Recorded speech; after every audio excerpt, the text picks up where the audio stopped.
مسئولین کشور در این اشتباه سهیمن، خود بنده حقیر هم در این اشتباه سهیمم. این رو خدای متعال و تاریخ باید بر ما ببخشه. نسل جوان رو بایستی حفظ کرد. با این روند کنونی اگر ما پیش بریم، من چندی پیش در ماه رمضان در سخنرانی گفتم کشور پیر خواهد شد.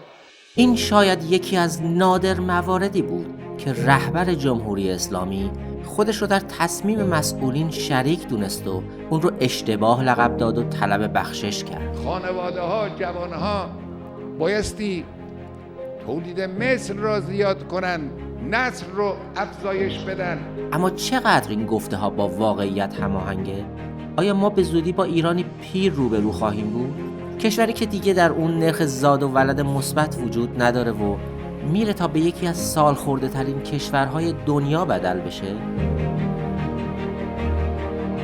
بر اساس گفته های مقامات دولتی با تداوم شرایط زاد و ولد کنونی، ایران در 20 سال آینده به یکی از پیرترین کشورهای جهان و تا 30 سال آینده به پیرترین کشور بدل خواهد شد. سال 1420 اتفاق بیفته، شاید اصطلاح بحران براش کمی زود باشه. ما نباید بذاریم بحران بشه. گفته هایی که برخی از کارشناسان از جمله شهلا خسروی مشاور وزیر بهداشت اون رو باور ندارن، چون حتی بر اساس آمار ثبت احوال کشور هم نرخ باروری در ایران 1.8 فرزند به ازای هر زنه که این یعنی رشد جمعیت منفی نخواهد شد. حتی اگه نرخ باروری به 1.5% کاهش پیدا کنه، باز هم در سال 1425 جمعیت ایران از مرز 95 میلیون عبور میکنه. پس نه تنها 30 سال دیگه که احتمالاً حالاها و شاید هرگز به پیرترین کشور جهان بدل نشه. هرچند که در این بین نباید فراموش کرد که با توجه به شرایط اقتصادی فعلی، عبور از جمعیت 95 میلیون نفری چیزی در حد یک بحران خواهد بود. اما این ابراز نگرانی از پیر شدن جمعیت کشور شاید تنها بخش کوچکی از واقعیتی بزرگتر باشه، واقعیتی که روحانیون شیعه بارها به اون اشاره کردند، واقعیتی به نام تقابل 40 ساله شیعه و سنی که ناصر مکارم شیرازی، یکی از مراجع تقلید شیعیان، رو بر اون داشت که بگه در اطراف مشهد اهل سنت در حال خرید زمین و خانه ها از شیعیانن تا نسبت جمعیتیشون رو افزایش بدن. اگه مسئولین امروز برای این مشکلات چاره و تدبیری نیندیشن، شاید کار به جایی برسه که دیگه نتونن اقدامی انجام بدن. یا جعفر سبحانی، مرجع تقلید نزدیک به حکومت، که هشدار داد اگه زاد و ولد به همین منوال پیش بره، 40 سال بعد به اشتباه امروزمون پی میبریم که اون روز دیگه توازن جمعیتی شیعیان نسبت به گروه‌های دیگه به شکل فعلی نیست. بنابراین برای اینکه حضرت را خدمت کنیم، تمرین کنیم کثرت اولاد را، هم دختر و پسر.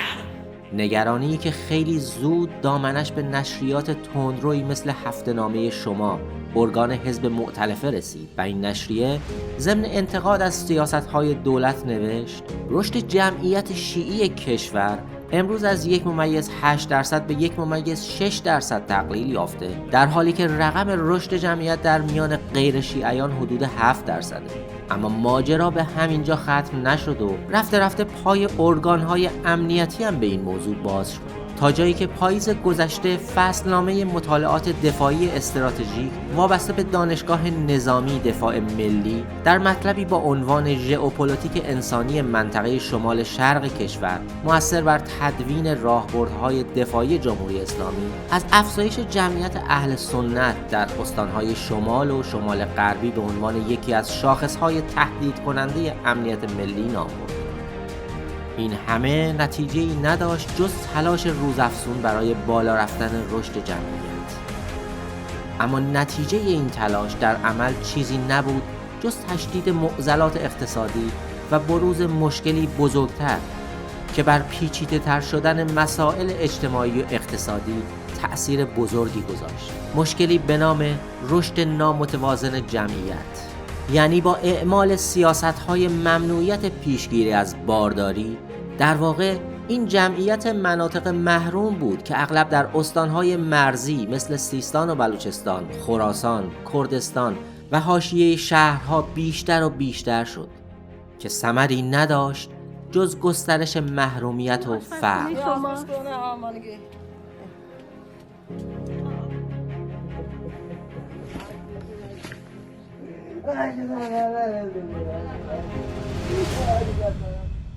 رویش سبز مام ایران، ریسمان.